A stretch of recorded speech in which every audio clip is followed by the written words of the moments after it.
కృతజ్ఞతలతో, సాక్ష్యాల్లో, ధ్యానకేంద్ర వాక్యములో, విజ్ఞాపనలో తోడుండి బిడలతో కృతజ్ఞత కలిగి ఉండండి.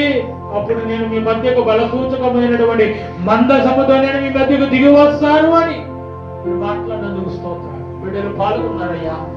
బిడ్డలు నాయన ఎంతో అయాదూత ఇంతవరకు కూర్చొని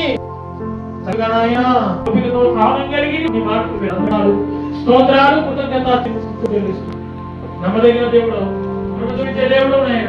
ఇదిగో ఎంతమంది బిడ్డలని సన్నిధిలో అందరినీ యేసు నామములో ఈ 28వ తారీఖు పునరుత్థాన పండుగకు వారికి కావాలండి ప్రతి దీవెనలతో మీరు నింపుదురు కాక అని నింపారు.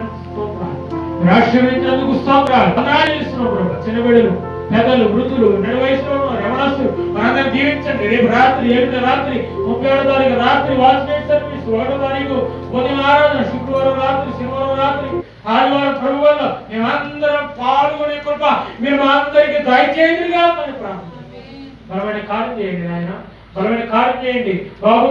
మీరు నాయన ఏ ఆశతో వచ్చారో ఆశ కలిగిన ప్రాణం మీరు తృప్తిపరిచారని నమ్ముతుంది. జరుగుతున్న వచ్చే వారంలో ప్రతి ఆదరణ చేతులుగా ఇప్పుడు మన పర్వతంలో దేవుని ప్రేమ, క్రీస్తు ప్రభు వారి యొక్క కృప, పరిశుద్ధాత్మిక సహవాసము, సన్నిధి భాగ్యం కూడిన మనకు సకల కోటి పరిశుద్ధులకు ఆయన కృప సదా తోడుండి. దేవుని రాకడాల్సిపోయితే దేవుని చిత్తమైతే నూతన సంవత్సరాలను మనందరం కలుసుకుందాము గాక.